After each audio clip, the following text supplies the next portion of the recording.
So ಗಾಂಧಿನಗರಕ್ಕೆ ನಾನು ಬರೋದಕ್ಕೆ ಒಂದೇ ಒಂದು ಕಾರಣ, ಫಸ್ಟ್ ಟೈಮ್ ನಾನು ಗಾಂಧಿನಗರದ ಈ ರೋಡ್ ಒಳಗಡೆ ಹೋಗಿದ್ದು, ಒಂದು ಗಾಂಧಿನಗರ ಸ್ಕೂಲ್ನ ಅಧೋಗತಿ ಅಂತ ಒಂದು ಪ್ರೋಗ್ರಾಮ್ ಟೆಲಿಕಾಸ್ಟ್ ಆಗುತ್ತೆ. ಒಕ್ಲೇರಿ ರಾಜಪ್ಪ ಅದನ್ನ ನನಗೆ ಟ್ಯಾಗ್ ಮಾಡ್ತಾರೆ. ಸೊ ಆಗ ನಾವು ರಿಸರ್ಚ್ ಮಾಡ್ತೀವಿ, ಏನಿದು ಗಾಂಧಿನಗರ ಸ್ಕೂಲು, ಯಾರು ಕಟ್ಟಿದ್ರು, ಯಾವಾಗ ಕಟ್ಟಿದ್ರು. ಆಗ ಗಾಂಧಿನಗರದ ಬಗ್ಗೆ ನಾವು ಓದ್ತಾ ಹೋದಾಗ ಟಿ ಚೆನ್ನಯ್ಯ ಸರ್ ಅವರ ಹೆಸರು ಬರ್ತದೆ. ಟಿ ಚೆನ್ನಯ್ಯ ಅವರವರು ಆಗಿನ ಕಾಲಕ್ಕೆ ಡಾಕ್ಟರ್ ಬಿ ಆರ್ ಅಂಬೇಡ್ಕರ್ ಅವರು ಸಂವಿಧಾನನ ಡ್ರಾಫ್ಟ್ ಮಾಡೋ ಟೈಮ್ನಲ್ಲಿ ಬಹಳ ಆಕ್ಟಿವ್ ಆಗಿ ಇಂಡಿಯನ್ ನ್ಯಾಷನಲ್ ಕಾಂಗ್ರೆಸ್ನಲ್ಲಿ ಇದ್ದಂಥವರು. ಸೊ ಅವರು ಕನಸಿನ ಕೂಸು ಈ ಸರ್ಕಾರಿ ಶಾಲೆ ಅಂದ್ರೆ ಆ ಟೈಮ್ನಲ್ಲಿ ಈ ಸಣ್ಣ ಶಾಲೆಗೆ ಮಹಾತ್ಮ ಗಾಂಧಿ ಅವರು ಬಂದಿರೋ ಮೊದಲು ಹೊಸಪೇಟೆಯಿಂದ ಕೆಳಗಿನ ಪೇಟೆನ ಇದಕ್ಕೆ ಹಳೆ ಹೆಸರು ಹೊಸಪೇಟೆ, ಹಳೆಪೇಟೆ, ಕೆಳಗಿನ ಪೇಟೆ ಅಂತ ಇತ್ತು. ಮಹಾತ್ಮ ಗಾಂಧೀಜಿಯವರು ಯಾವುದಾದರೂ ನಮ್ಮನ್ನೊಂದನ್ನ ಹರಿಜನ ಕಾಲೋನಿಗೆ ಕರ್ಕೊಂಡು ಹೋಗಿ ಅಂದಾಗ ಆಗಿನ ಕಾಲಕ್ಕೆ ಅವರನ್ನ ಇಲ್ಲಿ ಕರ್ಕೊಂಡು ಬಂದು, ಸೊ ಹೇಗಿದೆ ನೋಡಬೇಕು ಪರಿಸ್ಥಿತಿ ಅಂತ ಅವ್ರನ್ನ ಇಲ್ಲಿ ಕರ್ಕೊಂಡು ಬಂದಾಗ ಇಲ್ಲಿ ಒಂದು ಬಿಲ್ಡಿಂಗ್ ಮೇಲೆ ನಿಂತು ಅವರು ಭಾಷಣ ಮಾಡಿರ್ತಾರೆ. ಆಗ ಈ ಜಾಗಕ್ಕೆ ಗಾಂಧಿ ಜಿಆರ್ ಆರ್ಥೋಪೆಡಿಕ್ಸ್ ಕೋಲಾರ್ ಮೂಳೆ ಚಿಕಿತ್ಸಾ ಕೇಂದ್ರ ಅತ್ಯಾಧುನಿಕ ತಂತ್ರಜ್ಞಾನ ಬಳಸಿ ಎಲ್ಲ ಮೂಳೆ ಸಂಬಂಧಿ ಸಮಸ್ಯೆಗಳಿಗೆ ಪರಿಹಾರ. ಜಾಯಿಂಟ್ ರಿಪ್ಲೇಸ್ಮೆಂಟ್, ಸ್ಪೋರ್ಟ್ಸ್ ಸಂಬಂಧಿ ಸಮಸ್ಯೆಗಳು, ಮೂಳೆ ಮುರಿತ, ಸ್ಪೈನ್ ಶಸ್ತ್ರಚಿಕಿತ್ಸೆಗಾಗಿ ನುರಿತ ಮೂಳೆ ತಜ್ಞರನ್ನು ಸಂಪರ್ಕಿಸಲು 7022523255ಕ್ಕೆ ಹಿಂದೆ ಕರೆ ಮಾಡಿ. ನಗರ ಅಂತ ಹೆಸರು ಬದಲಾವಣೆ. ಸೊ ಆ ಶಾಲೆ ಬಗ್ಗೆ ಸ್ವಲ್ಪ ರಿಸರ್ಚ್ ಮಾಡಿ ಅದೆಲ್ಲ ಮಾಡಿ ಯಾವುದೋ ಒಂದು ಕಂಪನಿಗೆ CSR ನಲ್ಲಿ ನಾವು ದಯವಿಟ್ಟು ಇದನ್ನ ಪ್ರೆಸೆಂಟೇಷನ್ ಕೊಡಿ, ಇದಕ್ಕೆ ಏನಾದರೂ ಒಂದು ಕಾಯಕಲ್ಪ ಕೊಡಿ ಅಂದಾಗ ಒಂದು ಪ್ರೆಸೆಂಟೇಷನ್ ಕೊಟ್ಟಾಗ ಒಂದು ಸಂಸ್ಥೆ ಮುಂದೆ ಬಂದು ಈ ಶಾಲೆಯನ್ನ ಕಟ್ಟೋದಕ್ಕೆ ಒಂದು 10 ರಿಂದ 12 ಕ್ಲಾಸ್ ರೂಮ್ಸ್ ಮಾಡಬೇಕು ಅಂತ ಹೇಳಿ, ಆ ಶಾಲೆಯ ಕಟ್ಟಡ ಯಾವುದೇ ಪೂಜೆ ಇಲ್ಲದೆ, ಯೂಶಲಿ ಯಾವ್ದಾರ ಒಂದು ಕಟ್ಟಡ ಕಟ್ಟಬೇಕಾದ್ರೆ ಅದಕ್ಕೊಂದು ಡಂಗೂರ ಹಾಕಿ ಅದೊಂದು ಶಾಮಿಯಾನ ಹಾಕಿ, ಯಾರು ಹೇಳಿದೆ ಇಲ್ಲ ಸರ್ ಭಾಳ ಒಂದು ಇನಾಗ್ರೇಷನ್ ಪ್ರೋಗ್ರಾಮ್ ಮಾಡಿ, ನಾನು ಹೇಳಿದೆ ಇವೆಲ್ಲ ನಾನು ಭಾಳ ಸೈಲೆಂಟ್ ಆಗಿ ಕನ್ಸ್ಟ್ರಕ್ಟಿವ್ ಆಗಿ, ಸುಮ್ಮನೆ ಪೂಜೆ ಮಾಡೋದು ಮತ್ತೆ ಹೊರಟೋಗೋದು, 2 ವರ್ಷ ಆದ್ಮೇಲೆ ಬರೋದು, ಆ ಪೂಜೆ ಕಲ್ಲು ಅಲ್ಲೇ ಇರ್ತದೆ, ಗುದ್ಲಿ ಪೂಜೆ, ಆ ರೀತಿ ಆಗೋದು ಬೇಡ. ಫಸ್ಟ್ ಇದು ಕೆಲಸ ಆಗಲಿ ಅಂದಮೇಲೆ, ಆಗ ನಮ್ಮ ಗಣೇಶ್ ಅಣ್ಣನ ನಮ್ಮ ಜೊತೆ ಬಂದಿದ್ರು, ಗೋವಿಂದರಾಜು ಸರ್ ಮನೆಗೆ ಒಂದ್ಸರಿ ಹೋಗಿದ್ವಿ. ನಿಮಗೆ ಪ್ರವೀಣ್ ಇದೇ ಏರಿಯಾ ಕಾರ್ಪೊರೇಟರ್ ಅಂತ ಗೊತ್ತಿರಲಿಲ್ಲ, ಪ್ರವೀಣ್ ಮೋಸ್ಟ್ಲಿ ಈಗ ನಿನ್ನೆ ಗೊತ್ತಾಯ್ತು ನಿಮಗೆ ಪ್ರವೀಣ್ ಇದೇ ಏರಿಯಾ ಮಾಜಿ ಕಾರ್ಪೊರೇಟರ್ ಅಂತ. ಸೊ ಅದೃಷ್ಟವಶಾತ್ ಆ ಶಾಲೆ ಭಾಳ ಚೆನ್ನಾಗಿ ನಡೀತಾ ಇದೆ. ಫೌಂಡೇಶನ್ ಆಗಿ, ಗೋಡೆಗಳಾಗಿ, ಈಗ ರೂಫ್ ಲೆವೆಲ್ಗೆ ಬಂದಿದೆ. ಸರ್ಕಾರಿ ಶಾಲೆಗಳಲ್ಲಿ ಒಂದು ಮಾದರಿ ಶಾಲೆಯಾಗಿ ಮಾಡಬೇಕು ಅನ್ನೋದು ಒಂದೇ ಒಂದು ಉದ್ದೇಶದಿಂದ ಆ ಶಾಲೆಯನ್ನ ನಾವು ಮಾಡ್ತಾ ಇದ್ದೀವಿ. ಒಂದೇ ಒಂದು ನನ್ನ ಭಾಳ ಮನಸ್ಫೂರ್ತಿ ಹೃದಯ ಆಳದಿಂದ ನಾನು ಒಂದೇ ಕೇಳ್ಕೊಳ್ಳೋದು, ಅಧಿಕಾರ ಬರುತ್ತೆ, ಅಧಿಕಾರ ಹೋಗುತ್ತೆ, ಹಣ ಬರುತ್ತೆ, ಹಣ ಹೋಗುತ್ತೆ, ಅಂತಸ್ತು ಬರುತ್ತೆ, ಅಂತಸ್ತು ಹೋಗುತ್ತೆ.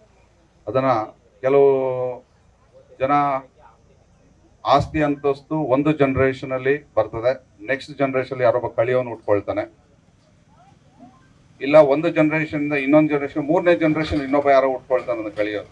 ಸೊ ಯಾವುದು ಶಾಶ್ವತ ಅಲ್ಲ, ಅದು ಎಷ್ಟೇ ಇರಲಿ, ಅದು ಬೆಟ್ಟದಷ್ಟು ಸಂಪತ್ತು ಇದ್ರೂ ಕೂಡ ಅದು ಹೋಗುತ್ತೆ.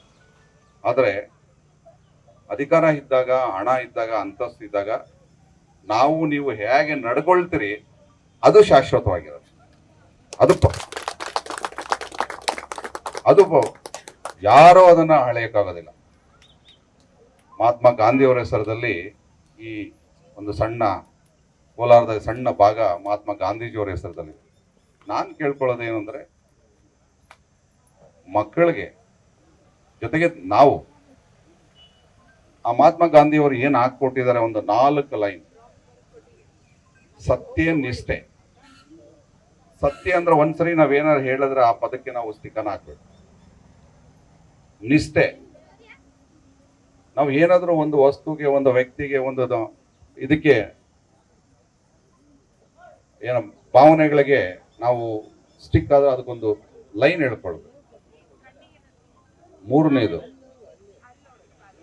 ಪರರ ಸೊತ್ತು ನಮ್ದಲ್ಲ. ನಮ್ಮ ಸೊತ್ತು ನಮಗೆ ಉಳಿಲ್ಲ, ಪರರ ಸೊತ್ತು ನಮ್ಮದು. ಯಾವುದೇ ಕಾರಣಕ್ಕೆ ಪರರ ಸೊತ್ತು ನಮ್ಮದಾಗೋದಕ್ಕೆ ಅವಕಾಶನೇ ಇಲ್ಲ. ಮಹಾತ್ಮ ಗಾಂಧಿಯವರು ಇಂಥವ್ರು ಬಹಳಷ್ಟು ಇದನ್ನ ಹೇಳ್ಕೊಟ್ಟಿದ್ದಾರೆ. 4ನೇದು ಬಹಳ ಇಂಪಾರ್ಟೆಂಟ್. ಮಹಾತ್ಮ ಗಾಂಧಿಯವರು ಹೊತ್ತು ಕೊಟ್ಟಿದ್ದು ಬಹಳ ಒಂದೇ ಒಂದು ಸಬ್ಜೆಕ್ಟ್ ಅಂದ್ರೆ ಗ್ರಾಮ ನೈರ್ಮಲ್ಯ ಅಂತ. ಗ್ರಾಮ ನೈರ್ಮಲ್ಯ ಕೇಳಿದಿರ? ರೂರಲ್ ಸ್ಯಾನಿಟೇಷನ್, ಎನ್ವೈರನ್ಮೆಂಟಲ್ ಸ್ಯಾನಿಟೇಷನ್ ಅಂತ ಅಂದ್ರೆ ನಮ್ಮ ಮನೆ ಸುತ್ತಲೂ ನಮ್ಮ ಮನೆ ರಸ್ತೆ ಅದನ್ನು ಬಹಳ ಸುಂದರವಾಗಿ ಇಟ್ಕೊಂಡ್ರೆ ಆ ಸುಂದರವಾದ ಪರಿಸರದಲ್ಲಿ ಮಕ್ಕಳು ಚೆನ್ನಾಗಿ ಓದ್ತವೆ. ಆ ಓದಿದ್ದು ತಲೆಗತ್ತಿದ್ರೆ ಆ ಮಕ್ಕಳು ಮುಂದಿನ ದಿನಗಳಲ್ಲಿ ಸತ್ಪ್ರಜೆಗಳಾಗ್ತಾರೆ ಅಂತೇಳಿ ಆ ಕಾಲಕ್ಕೆ ಮಹಾತ್ಮ ಗಾಂಧಿಯವರು ಗ್ರಾಮ ನೈರ್ಮಲ್ಯದ ಬಗ್ಗೆ ಬಹಳಷ್ಟು ಅವರ ಬರವಣಿಗೆಗಳಲ್ಲಿ ನಾವು ಕಾಣ್ಬೋದು, ಅವರ ಭಾಷಣಗಳಲ್ಲಿ ಕೂಡ ಕಾಣ್ಬೋದು. ಗಾಂಧಿನಗರದಲ್ಲಿ ನಂದೊಂದು ರಿಕ್ವೆಸ್ಟ್ ಇದೆ, ಮುಂದಿನ ದಿನಗಳಲ್ಲಿ ನಾನು ಬಂದು ನಿಂತ್ಕೋತೀನಿ. ಗ್ರಾಮ ನೈರ್ಮಲ್ಯ ಅಂದ್ರೆ ರಸ್ತೆಗಳಲ್ಲಿ ನೀಟಾಗಿ ಇಟ್ಕೊಳ್ಳಿ. ರಸ್ತೆ ನೀಟಾಗಿ ಇಟ್ಕೊಂಡ್ರೆ ನೋಡೋಕ್ಕೂ ಖುಷಿ ಆಗ್ತದೆ, ಓಡಾಡೋಕ್ಕೂ ಖುಷಿ ಆಗ್ತದೆ. ನಾನು ಬಂದು 1ನೇ 2 3ನೇ ಭೇಟಿಯಲ್ಲಿ ನಾನು ಭಾಳ 1-2-3 ರಸ್ತೆಗಳು ನಾನೇ ಹೋಗಿ ರಿಕ್ವೆಸ್ಟ್ ಮಾಡ್ಕೊಂಡು ಯಾರೋ ಒಂದಿಬ್ಬರಿಗೆ ದಯವಿಟ್ಟು ತೆಗೀರಿ ಇದನ್ನ. ಯಾರು ವೈಯಕ್ತಿಕ ಏನಿಲ್ಲ, ಇಲ್ಲಿ ಏನ್ ಇಟ್ಕೋಬೇಕಂದ್ರೆ ಮನೇಲಿ ಇಟ್ಕೊಂಡ್ರೆ ಆಯ್ತು. ಟಾಯ್ಲೆಟ್ನ ಮನೇಲಿ ಕಟ್ಬೋದು, ರಸ್ತೆ ಮೇಲೆ ಕಟ್ಟಿದ್ರೆ ಅದು ತಪ್ಪಾಗ್ತದೆ. ನಾನು ಯಾರೋ ಒಂದು ವಿಚಾರಕ್ಕೆ ಹೇಳ್ತಾ ಇಲ್ಲ. ಸೊ ಗ್ರಾಮ ನೈರ್ಮಲ್ಯಕ್ಕೆ ಮಹಾತ್ಮ ಗಾಂಧಿಯವರು ಬಹಳಷ್ಟು ಒತ್ತು ಕೊಟ್ಟಿದ್ರು. ಹಾಗಾಗಿ ಮಹಾತ್ಮ ಗಾಂಧಿಯವರ ಹೆಸರಲ್ಲಿ ಗಾಂಧಿನಗರ ಇದೆ. ಹಾಗಾಗಿ ಮಹಾತ್ಮ ಗಾಂಧಿಯವರಿಗೆ ನಾವು ಗೌರವಪೂರ್ವಕವಾಗಿ ನಮ್ಮೂರನ್ನ ನಾವು ಸ್ವಚ್ಛವಾಗಿ ಇಟ್ಕೊಂಡ್ರೆ, ಎಲ್ಲಿ ಸ್ವಚ್ಛತೆ ಇರುತ್ತೆ ಅಲ್ಲಿ ಭಗವಂತ ನೆಲೆಸ್ತಾನೆ. ಎಲ್ಲಿ ಭಗವಂತ ನೆಲೆಸ್ತಾನೆ ಅಲ್ಲಿ ಸುಖ, ಸಂತೋಷ, ಶಾಂತಿ, ನೆಮ್ಮದಿ ಇರುತ್ತೆ. ಯಾಕೆ ದೇವಸ್ಥಾನಕ್ಕೆ ಹೋಗ್ತೀವಿ ನಾವು? ದೇವಸ್ಥಾನ ಸ್ವಚ್ಛವಾಗಿರುತ್ತೆ, ಅಲ್ಲಿ ದೇವರಿದ್ದಾನೆ ಅಂತ. ದೇವ್ರನ್ನ ನಾವು ನೋಡಿಲ್ಲ, ನೀವು ನೋಡಿಲ್ಲ, ಅದು ದೇವ್ರಿದ್ದಾನೆ ಅನ್ನೋ ಭಾವನೆ. ಅಲ್ಲಿ ದೇವ್ರಿದ್ದಾನೆ ಅಂದ್ರೆ ಅಲ್ಲಿ ದೇವಸ್ಥಾನ ಪ್ರಾಂಗಣದಲ್ಲಿ ಸ್ವಚ್ಛವಾಗಿರುತ್ತೆ.